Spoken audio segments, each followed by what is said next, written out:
bonjour à toutes et à tous, à celles et ceux que je n'ai pas pu saluer ce matin. Nous allons donc démarrer notre table ronde autour de cette thématique, donc oser, créer, innover, au service de l'école, du territoire, de l'Église et de la société. C'est un fil rouge que nous allons tirer également sur les ateliers de cet après-midi, puisque nous vous demanderons de créer et d'innover en créant des fiches actions sur les différents axes et défis de nos orientations diocésaines, de nos nouvelles orientations diocésaines. C'est un thème qui a émergé des différentes étapes de cette réécriture, de cette démarche de réécriture des orientations. Et avant de se plonger dans l'enseignement catholique, on voulait faire un petit pas de côté avec 4 invités pour partager leur vision de l'innovation, de la créativité, chacun dans son domaine. Donc je vais appeler à venir me rejoindre Monseigneur Donien, évêque de Quimper et Léon. Comment c'est dit ? Le docteur Franck Zal, cofondateur de la société Emarina et découvreur. Monsieur Jean-Marc Grouet, président de la Brittany Ferries. Et puis Ryan Dubois, fondateur de la société et inventeur des claviers Kedis, que certains d'entre vous donc, ont reçus aujourd'hui et d'autres ont reçus en fin d'année scolaire dernière. Merci à tous.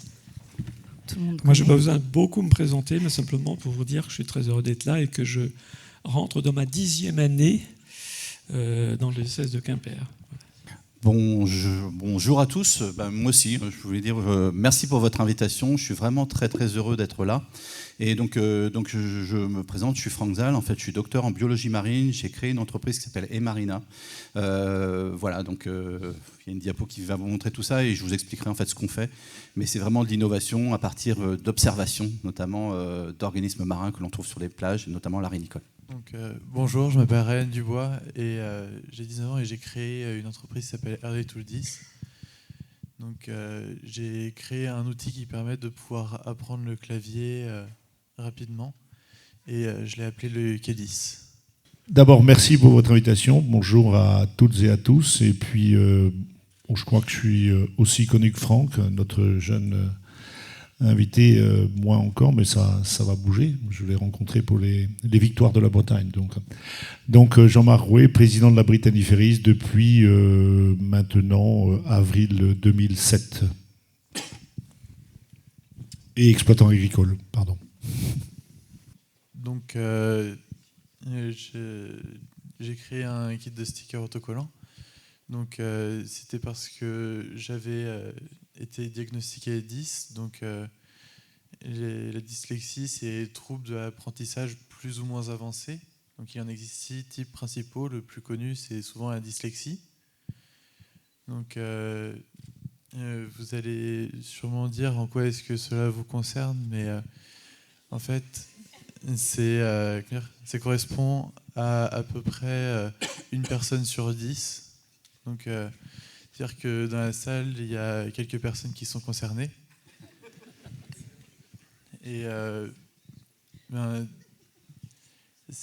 pour moi, ça a été diagnostiqué en CM2. Donc, j'ai eu accès à un ordinateur pour pouvoir prendre les cours normalement, parce que j'ai des difficultés à écrire. Mais du coup, pour apprendre, je n'avais pas les outils qui étaient suffisants. Donc du coup, j'ai dû rechercher d'abord sur Internet s'il n'existait pas des outils qui pouvaient aider. Et malheureusement, je n'ai rien trouvé. Donc j'ai décidé de créer moi-même un kit de stickers autocollants qui pouvait être justement... qui pouvait avoir tout ce dont j'avais besoin. Donc il fallait qu'il y ait quelques critères, donc qu'il soit pratique, évolutif, résistant, durable, esthétique, mais aussi qu'il puisse se poser sur l'ordinateur sans l'abîmer et aussi qu'il puisse être utilisable par tout le monde. Que ce soit l'élève, mais aussi les parents, professeurs et AESH, pour que tout le monde puisse venir aider sur l'ordinateur. Donc il se présente en 3 parties différentes. Donc tout en haut, en gris, c'est un kit des raccourcis plus compliqués pour le clavier, où ça se colle à côté du pavé de l'ordinateur. pour aller plus rapidement. Tout en bas, il y a une partie sans les lettres pour pouvoir apprendre le clavier. Et il y a une partie avec les lettres pour une fois qu'on a appris le clavier, que tout le monde puisse l'utiliser. Donc aujourd'hui, le kit est disponible dans plusieurs endroits, donc sur mon site marchand, donc, qui est juste ici, mais aussi dans les magasins Boulanger, Bureau Vallée et les magasins Yo Bureau et Majuscule. Donc si vous voulez, vous pouvez scanner le QR code qui devrait apparaître sur la diapositive si vous voulez plus d'informations sur le kit.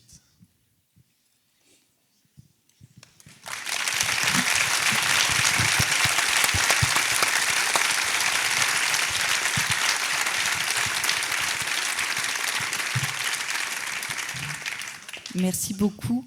Du coup, je vais laisser la parole à Monsieur Rouet pour pouvoir un peu nous dire. Alors, dans cette idée d'aujourd'hui, oser, créer, innover, la Brittany Ferries s'est retrouvée face à des problématiques importantes là, ces derniers temps, entre le Covid, les crises énergétiques, etc.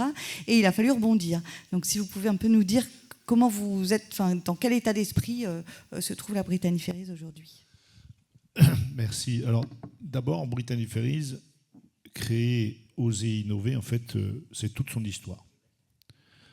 Brittany Ferries est d'abord le petit pousset du business sur lequel on est, c'est-à-dire l'acteur du transmanche. Juste pour résumer, Brittany Ferries, c'est 15% de part de marché de transport de passagers, 4% de transport de véhicules industriels, donc de camions.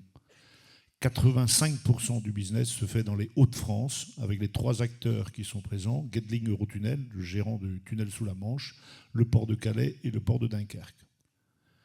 Brittany Ferries dessert 5 ports, donc on reste le petit pousset. Une deuxième raison pour laquelle on est le petit pousset, c'est que ces 3 acteurs, Getlink Eurotunnel, son actionnaire, c'est Goldman Sachs, donc je ne sais pas si c'est la plus grande banque du monde, mais en tout cas c'est la plus grande banque américaine. P&O sur le port de Calais, transporteur maritime comme nous, son actionnaire, c'est l'émir de Dubaï, donc l'État des Émirats arabes unis, et des FDS, un autre qui est à Copenhague. C'est un fonds qui se dit vertueux, qui représente à peu près 2,5 milliards de chiffre d'affaires. Brittany Ferries, c'est entre 550 et 600 millions. Donc quand je dis petit pousset, pour ces raisons-là, nous sommes dans l'obligation d'oser et d'innover. Sinon, on disparaît.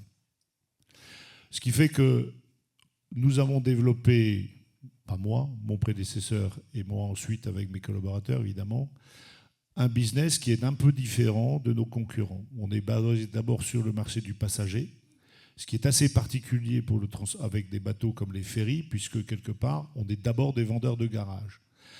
Des places de garage. Eh bien, chez Brittany Ferries, oui, mais pas que. Parce que comme nos lignes sont périphériques et que la distance entre le Royaume-Uni et la France et entre l'Espagne et l'Angleterre et entre la France et l'Irlande est plus longue que les 40 km à faire sur le Calais Douvres, eh ben, on a développé une offre qui est différente et elle se décline parce que vous allez vivre, pour certains d'entre vous, j'espère tous, le 15-17 octobre, c'est-à-dire des bateaux totalement différents. Puisqu'on ne vend pas que du garage, puisque en moyenne, nos lignes, c'est 6 heures sur la Manche, en moyenne sur l'Espagne, c'est 27 heures, en moyenne sur l'Irlande, c'est 15 heures. Donc, par définition, nos clients, qu'ils soient des transporteurs, enfin des chauffeurs de camions ou des passagers touristes, par définition, ils vont soit prendre un petit déjeuner, un déjeuner ou un dîner, et peut-être même les 3. Et évidemment, pendant ce temps-là, ils devront aussi se reposer, voire dormir pour une nuit complète. Donc, ce qui fait que, déjà, dans le métier du transport de ferry, vous allez trouver très peu d'opérateurs qui nous ressemblent. Par le fait que nos actionnaires sont territoriaux paysans, qui ne nous demandent pas de verser des dividendes, que nous avons une masse salariale qui est 100% français, en navigant. Bien entendu, dans les ports britanniques et espagnols et irlandais, ce sont des ressortissants de ce territoire. Mais là aussi, innovation, pourquoi ? Parce que dans le shipping, vous connaissez le droit social français, je ne vais pas vous expliquer, même les grandes largesses du droit européen. Mais dans le shipping, il n'y a pas de droit français, Même si vous faites Bordeaux-Nantes avec un bateau, vous n'êtes pas régi au droit français. Vous êtes régi au droit international. Autrement dit, vous pouvez embarquer un marin 100 jours de repos pendant 8 mois. Il a évidemment des repos dans la journée, mais il travaillera 7 jours sur 7 de la semaine, et ça pendant 8 mois, 100 jours de repos. Et même, dans 90% des cas, lorsqu'il finit ces 8 mois, en fait, c'était un CDD, il est au chômage. Donc il n'a pas de repos. Ou alors il faut qu'il trouve un contrat de travail, donc il n'a pas de repos. Et tout ça pour 5 $ de l'heure. Voilà le régime. Et Irish Ferries, qui a pendant un moment desservi le port de Roscoff, arme ses bateaux sous ces conditions.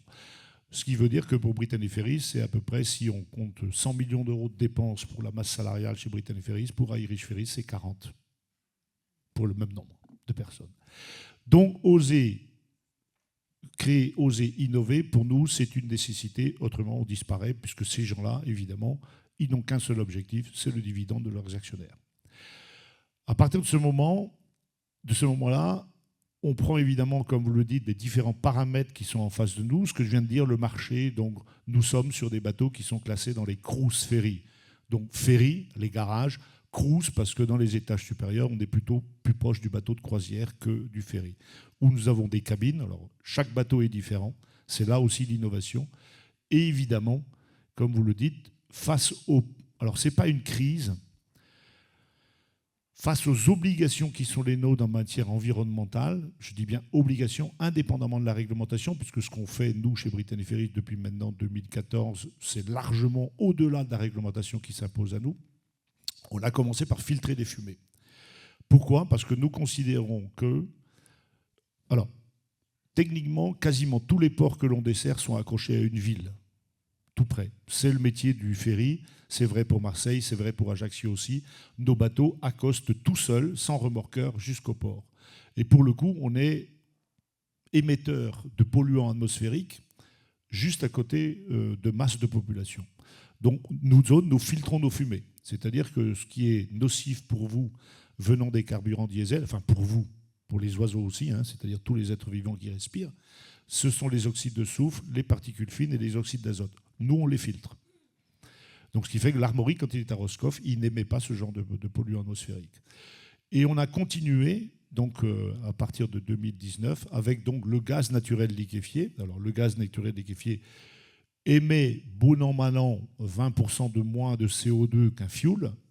Donc, c'est quasiment pareil, je dirais, sur le problème de CO2. Mais par contre, n'émet plus du tout de polluants atmosphériques santé publique, donc ce que je viens de décrire, et donc n'a pas besoin d'être filtré. Donc, ce qui fait que c'est assez innovant, puisque on est le premier opérateur du transmanche à avoir filtré sur 6 bateaux sur 7 nos fumées. Et maintenant qu'on en a 12, on en a 3 qui sont au GNL, 4 qui vont être au GNL dans quelques semaines, puisque le Saint-Malo arrive, et le Guillaume de Normandie va lui succéder très rapidement. Et donc 6 navires qui sont filtrés. Quasiment toute la flotte est aujourd'hui en capacité de ne pas émettre de polluants atmosphériques santé publique. Donc c'est un gros enjeu, parce que ça représente des millions d'euros. Évidemment, et Franck, qui est aussi un gérant d'entreprise, évidemment, notre métier, moi, c'est de guider la stratégie des actionnaire, la masse salariale française, le centre de décision à Roscoff, et puis avoir des outils innovants permettant d'assurer l'avenir de l'entreprise, puisque pour le coup, quand on investit dans un bateau, c'est parti pour 35 ans. C'est ce que vous allez vivre avec le Bretagne, qui est donc le plus vieux bateau de la flotte et qui va être remplacé dans quelques mois par le Saint-Malo. Vous pensez bien que chez Brittany Ferries, tout le monde aura un coup de cœur à voir le Bretagne quitter la flotte, non seulement parce que c'est le plus vieux, qu'il a été construit à Saint-Nazaire, mais aussi qu'il porte le nom Bretagne. Donc, mais c'est la vie de l'entreprise. Donc on a en effet l'obligation d'être assez innovant sur les perspectives qu'on se donne, puisqu'on est parti pour 35 ans. Même si évidemment, on peut passer à ce qu'on appelle par le biais des opérations de rétrofit, c'est-à-dire de modifications assez importantes, que ce soit de la motorisation, de la filtration ou possiblement des espaces passagers. Mais ça coûte des millions d'euros, donc il faut faire les bons choix dès le départ. Voilà. Juste un chiffre, on consomme à peu près 200 000 tonnes de fuel. Vous voyez, les enjeux sont quand même extrêmement importants.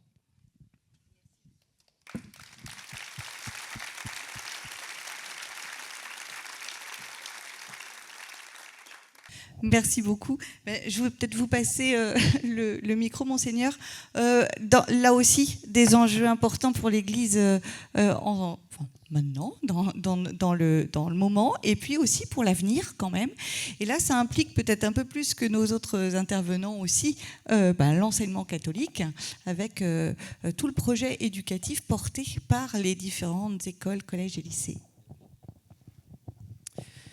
Merci. Alors effectivement, parler d'innovation pour l'enseignement, pour l'annonce de l'Évangile, ça peut paraître un peu bizarre parce que ça fait comme 2000 ans qu'on annonce l'Évangile. Mais en fait, l'Évangile, on l'annonce de façon différente en fonction de l'évolution de la société, l'évolution des personnes.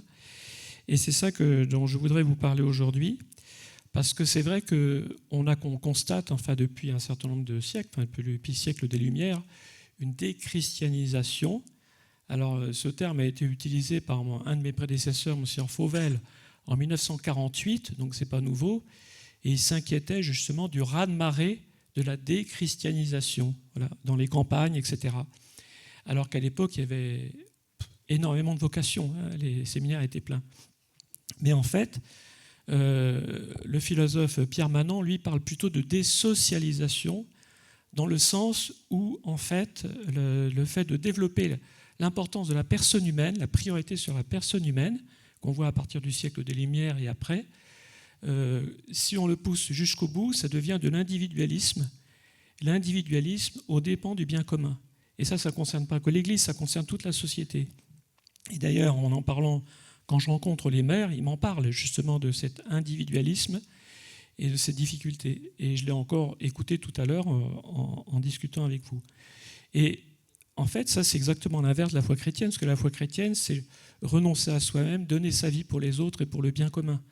Donc on voit bien que là, il y a quelque chose qui affecte énormément l'Église de ce côté-là. Voilà. Alors aujourd'hui, il semble qu'on soit peut-être arrivé à un seuil au niveau de cette désocialisation, je ne sais pas, mais déchristianisation en tous les cas, dans le sens où une grande majorité de nos contemporains ici en France n'ont pas reçu d'éducation chrétienne. Il y en a de plus en plus. Quelquefois, ils ont été baptisés, mais ils n'ont rien eu après. Et en fait, aujourd'hui, ce sont ces personnes qui mettent leurs enfants dans l'enseignement catholique. Alors, qu'est-ce qui se passe? C'est pour ça que je dis qu'on est peut-être arrivé à un seuil, en tous les cas à un basculement, parce qu'on prend conscience qu'aujourd'hui, il y a beaucoup de gens qui s'interrogent, qui posent des questions. Avant, il y avait le rejet de la religion, bon, ça existe encore, mais on a aussi des gens qui s'interrogent, peut-être à cause des difficultés que l'on rencontre, d'un monde bouleversé par le climat, par les guerres, etc. Et en tous les cas, qui demandent à en savoir plus pour la religion. On le voit par des signes. Le catéchuménat des adultes est en forte hausse. Voilà, depuis 2 ans, c'est 1/3 chaque année en plus.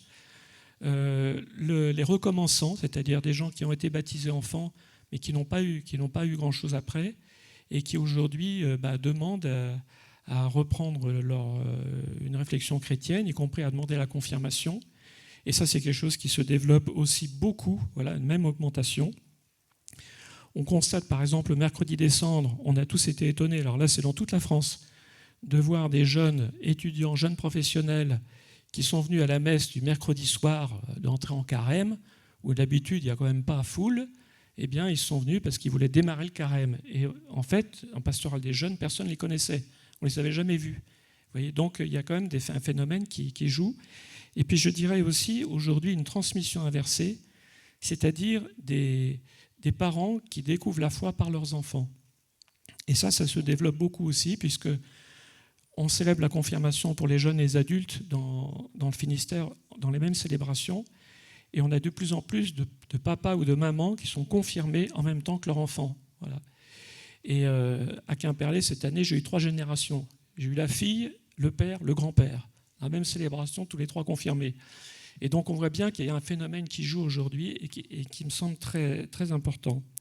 Alors ça veut dire qu'il faut aussi adapter notre pastorale. C'est pour ça que je parlais d'innovation. Et ça va se traduire évidemment, je l'espère, en tout cas dans les nouvelles orientations de l'enseignement catholique là, que vous allez promulguer. On a essayé de le faire aussi dans le document de la direction de l'enseignement catholique qui précise un petit peu le rôle de chaque membre de la communauté éducative dans le cadre de la pastorale. Mais on voit bien que l'enjeu, il est énorme, puisqu'il faut quand même se remettre, il faut redonner aux jeunes, aux éducateurs d'aujourd'hui, la connaissance, au fond, de ce qu'est la foi chrétienne et les enjeux de cette foi. Or, cette foi, elle est vitale pour tous. Quelquefois, on l'oublie, puisqu'on prend la pastorale comme une option, quelque chose. Mais c'est vital.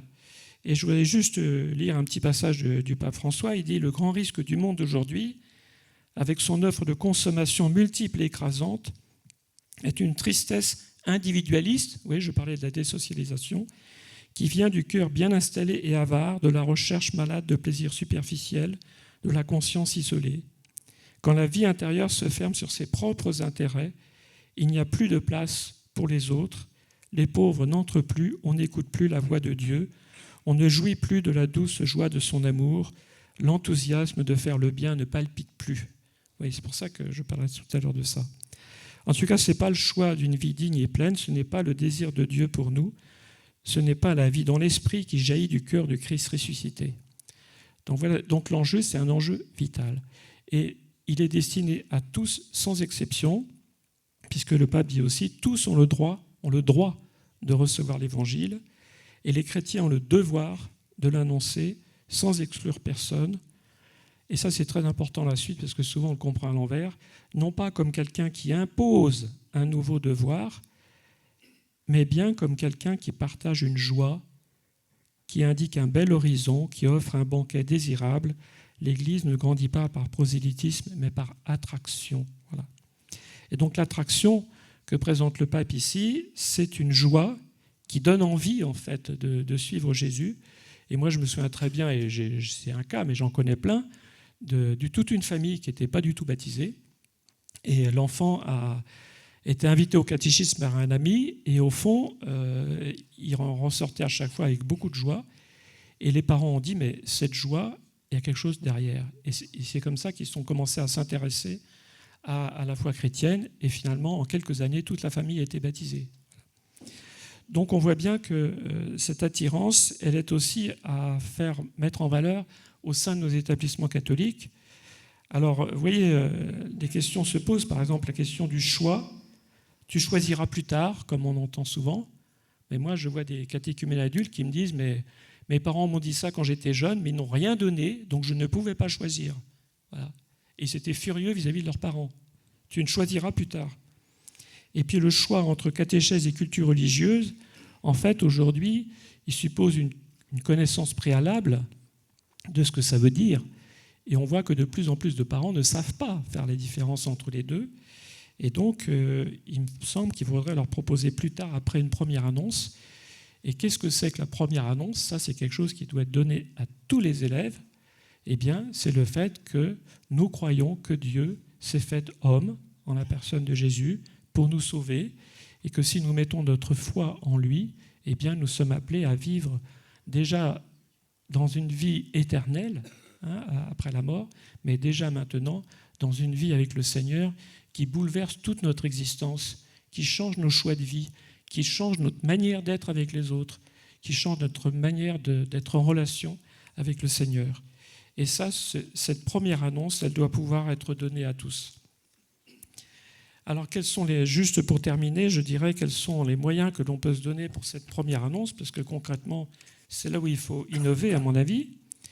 Eh bien, d'abord, l'importance du témoignage, parce que les discours que l'on peut faire, en fait, ne sont pas forcément bien reçus, mais le témoignage, lui, il est très important, et on peut faire appel à des jeunes, à des étudiants, à des jeunes pros, à la mission Saint-Luc, des jeunes qui peuvent venir dans les classes pour témoigner de leur foi, voilà. Et puis, on peut les avoir par vidéo aussi, ces témoignages. Et puis, voilà, il peut y avoir aussi des films, etc., qui peuvent aussi nous toucher. Permettre aussi l'expérience du silence, de l'intériorité qui manque cruellement aujourd'hui pour les jeunes comme pour les adultes d'ailleurs. Voilà. La méditation de l'Évangile, voilà, faire entendre l'Évangile, le mimer. Moi, j'ai fait ça avec des personnes en précarité. C'est extraordinaire. Voilà, on vit des choses. Et évidemment, dans nos établissements aussi, tout ce qu'on fait autour des célébrations de la parole, l'importance du chant, voilà, de prier ensemble. Voilà. Et vous voyez, donc, si après cette première annonce, on maintient une culture religieuse, parce qu'il faut bien une culture religieuse pour ceux qui connaissent, qui en connaissance de cause, en fait, ne veulent pas de catéchèse, ce qui peut paraître un peu bizarre, mais c'est comme ça. En tout cas, cet enseignement doit permettre de donner aux jeunes et à leurs parents d'aller plus loin, et je dirais par attraction de passer d'une culture religieuse à la catéchèse. Voilà. Et puis, bien sûr, l'importance aussi de parcours de catéchèse qui soit solide, qui soit complet. Et on a beaucoup d'efforts à faire de cette façon-là, voilà, pour que, de ce côté-là, pour que les jeunes puissent vraiment découvrir la foi. Alors bien sûr, ça n'empêche pas de faire des bols de riz au moment du carême, ça c'est bien, c'est plutôt une conséquence, je dirais, de la rencontre avec le Christ, mais il n'y a pas besoin d'être chrétien pour faire un bol de riz, on voit bien que ce n'est pas spécifiquement pastoral. Voilà. Donc en conclusion, je dirais que la société, elle évolue beaucoup, mais que nous vivons une nouvelle étape avec un changement des mentalités et je dirais davantage d'intérêt pour la religion.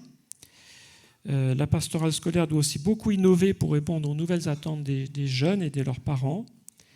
Et avec Christophe Geffard, d'ailleurs, nous semble aussi nécessaire de mettre en place un module de formation pour vous permettre aussi à vous, les chefs d'établissement, de mieux voir les enjeux de la pastorale aujourd'hui, la situation et puis les innovations que l'on peut faire. Voilà, merci beaucoup.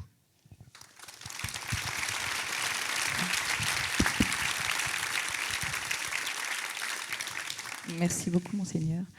Monsieur Zal, à vous, peut-être pour présenter là vraiment l'innovation et que vous avez pu apporter pour la société.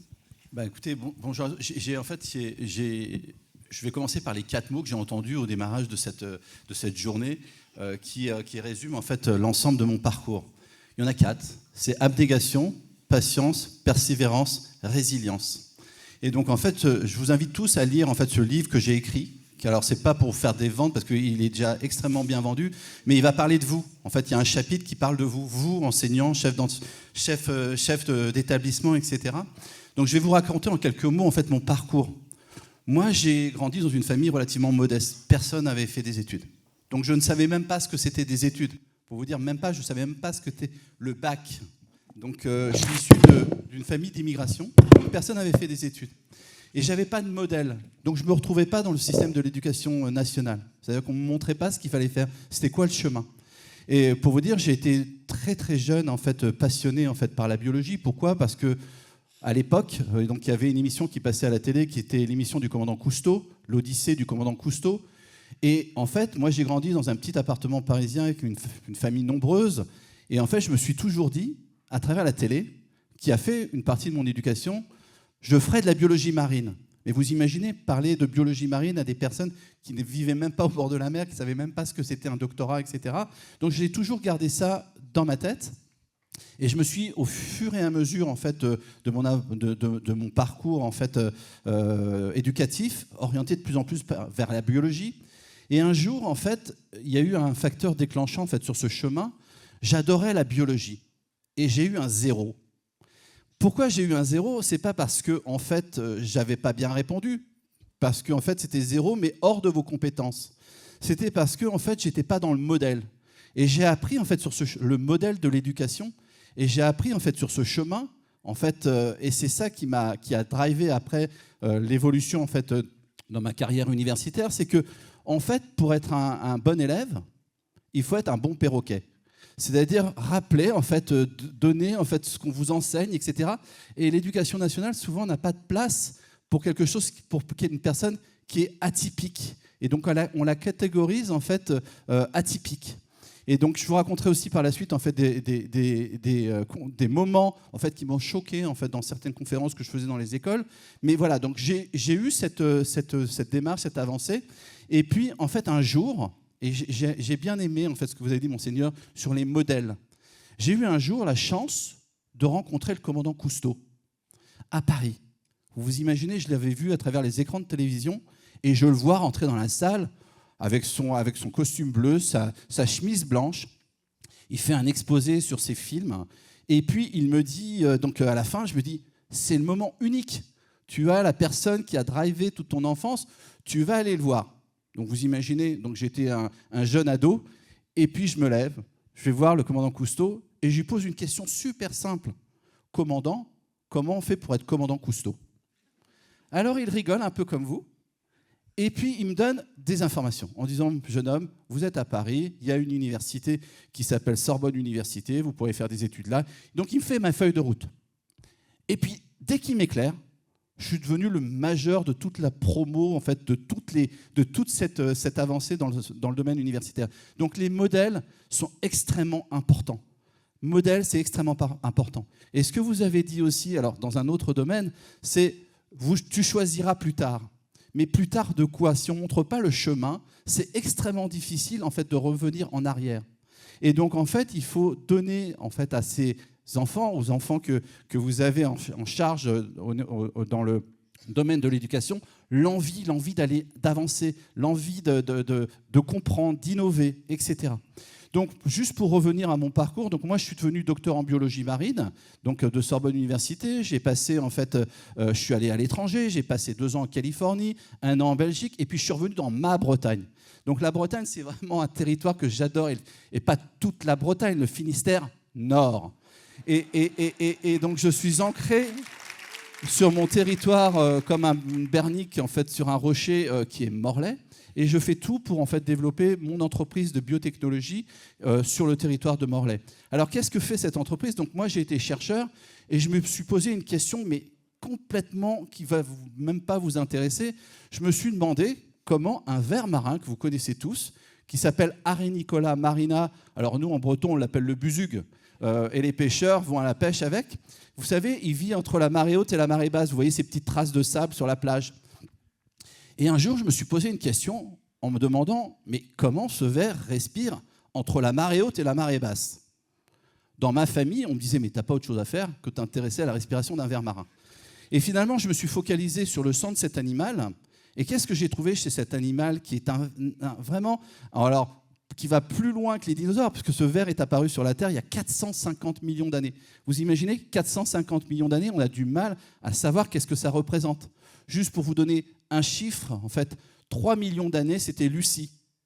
450 millions d'années, vous voyez en fait d'où ça remonte. Et donc, en fait, en m'intéressant à la respiration de ce ver, on a trouvé l'ancêtre de nos globules rouges.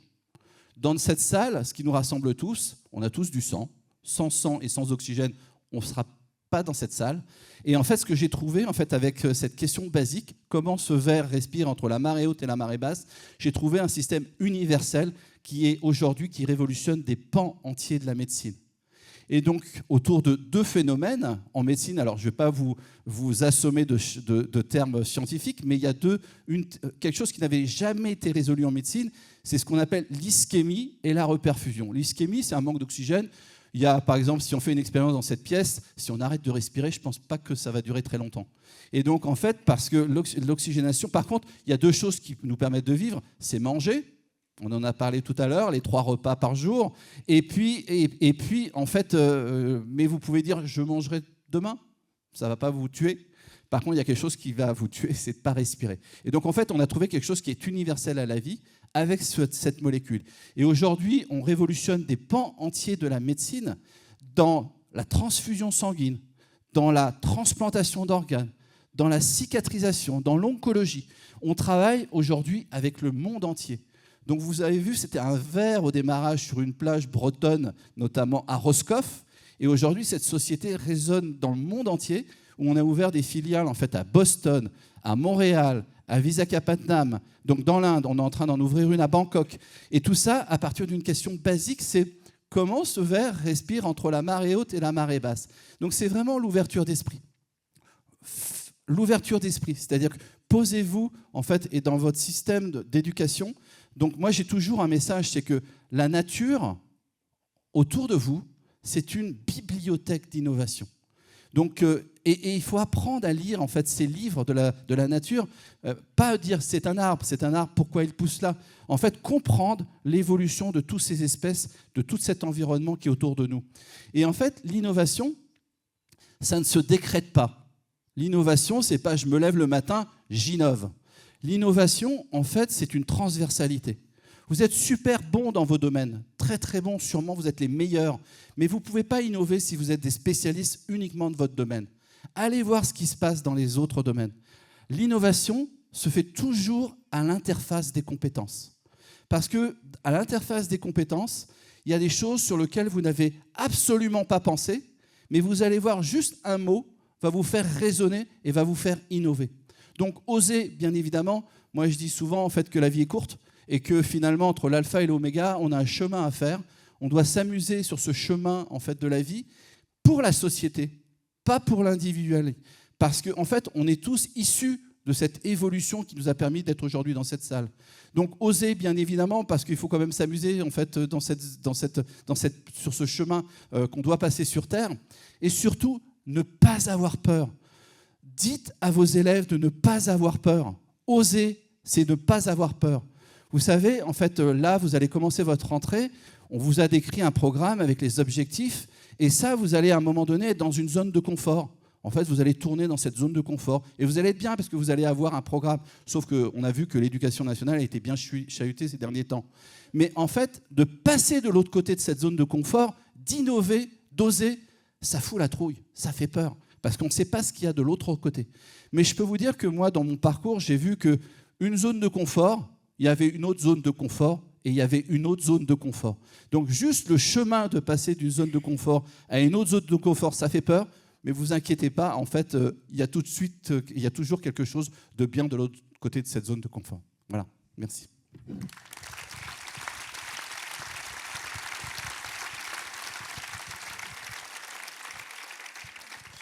Merci beaucoup. Alors peut-être que vous avez un message à faire passer aussi. Vous êtes face au chef d'établissement, au cadre de l'enseignement catholique du Finistère.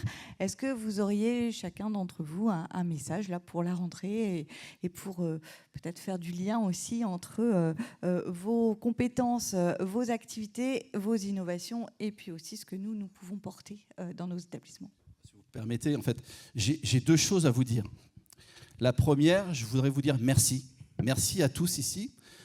Pour deux raisons. C'est que en fait, je suis aussi papa. J'ai 3 enfants.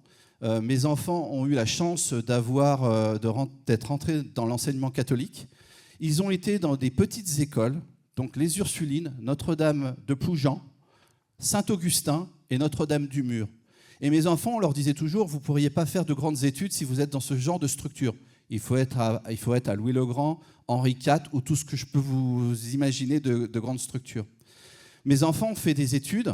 Mon grand est parti à New York. Donc il a fait Notre-Dame-du-Mur, Sciences Po Paris. Et là, il est en train de passer le barreau de New York. Donc à partir en fait de ce que vous leur avez donné. Donc je voudrais vous dire merci. Merci à vous. Merci pour ce que vous donnez en fait aux enfants. La deuxième chose que je vais vous dire, c'est ne banalisez pas. En fait, on est tous différents. Tous les enfants que vous avez en fait sous votre enseignement sont différents. Je vais vous raconter une anecdote et j'arrêterai là. Un jour, j'ai fait une conférence dans une école pas très loin d'ici. Et donc, je présentais mes travaux.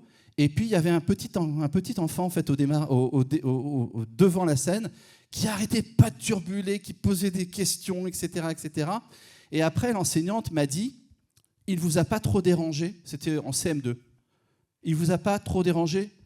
Je lui dis: ah non, il posait des questions extrêmement intéressantes. Mais elle me dit: mais vous savez, il est en échec scolaire. Je dis: mais madame, je pense que c'est le plus intelligent de votre classe. En fait, moi aussi, j'étais en échec scolaire. Je n'étais pas fait pour le système éducatif. Donc, faites attention en fait, aux mots que vous mettez en fait, sur les enfants. Parce qu'un enfant qui entend en CM2 qu'il est en échec scolaire, vous pouvez le détruire par vos mots. Voilà.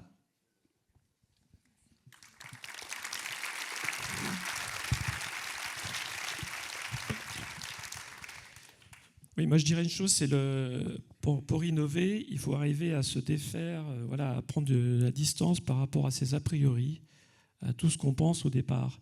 Et je trouve qu'en pastoral, c'est exactement pareil aussi, c'est-à-dire il faut arriver à ne pas se dire mais on ne peut pas tout faire comme avant, on ne fait plus comme avant, ça c'est sûr, mais il faut arriver à se débloquer, parce que souvent, il y a un blocage intérieur en disant ben non, on peut pas imposer la foi, etc. Moi, j'entends souvent ça.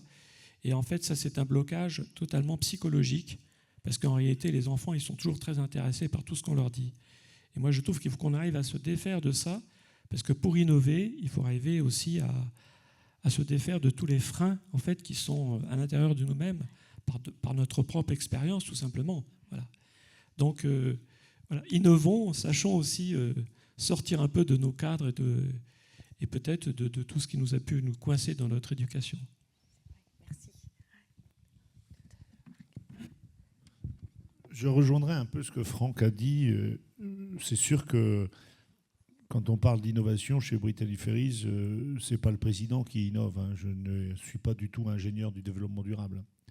En fait, ça arrive dans mon bureau justement quand les moyens à développer sont importants, plus importants que, comment dire, ils pensent pouvoir prendre la décision tout seul dans les équipes de direction, et souvent quand il y a un problème.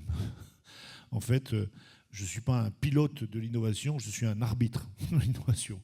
C'est-à-dire que quand il y a beaucoup de millions d'euros à mettre sur la table, c'est là qu'on vient me questionner.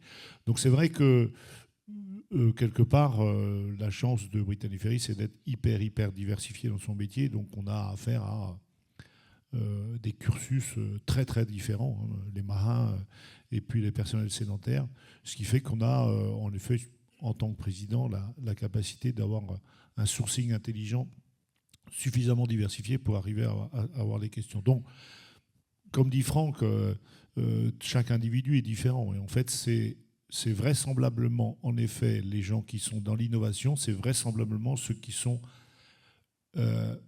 prennent le plus de risques, pour être très clair. C'est justement sortir de sa zone de confort. C'est-à-dire que le transfert du savoir que vous réalisez doit être, quelque part, être un booster de la sortie de sa zone de confort au bénéfice de l'innovation. C'est évident. Pour moi, ça paraît une clé.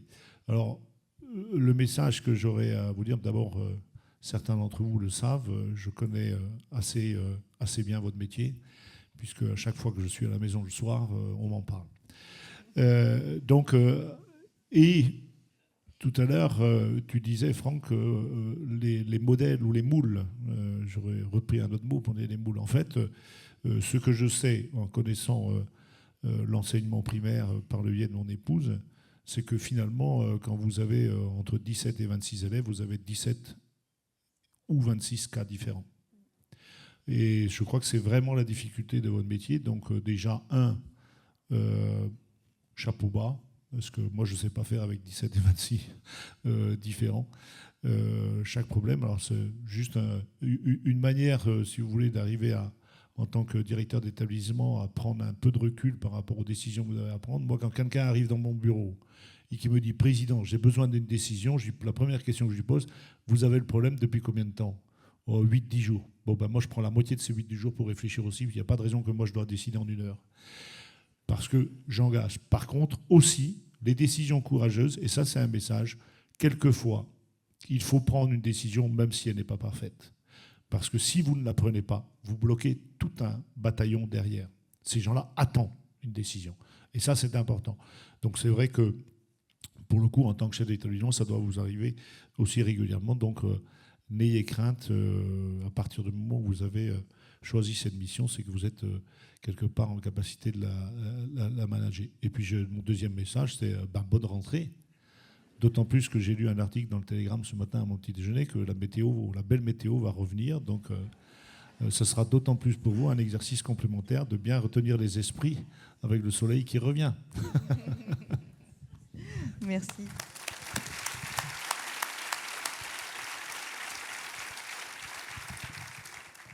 Ryan a un message aussi à faire passer avant la rentrée.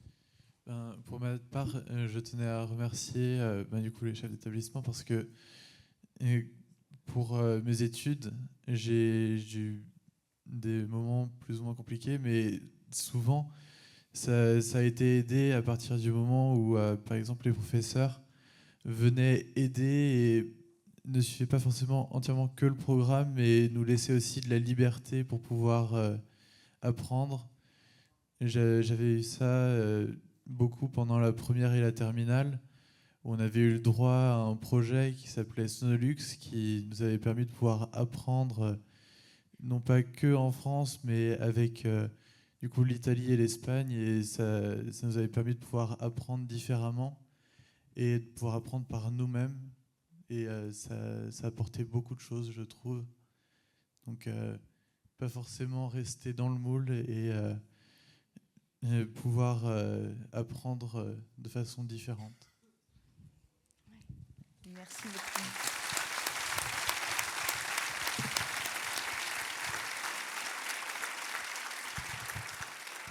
Un grand merci à tous les quatre pour votre participation. Puis j'espère que ça aura pu apporter un certain nombre d'éléments pour les réflexions de cet après-midi. Merci.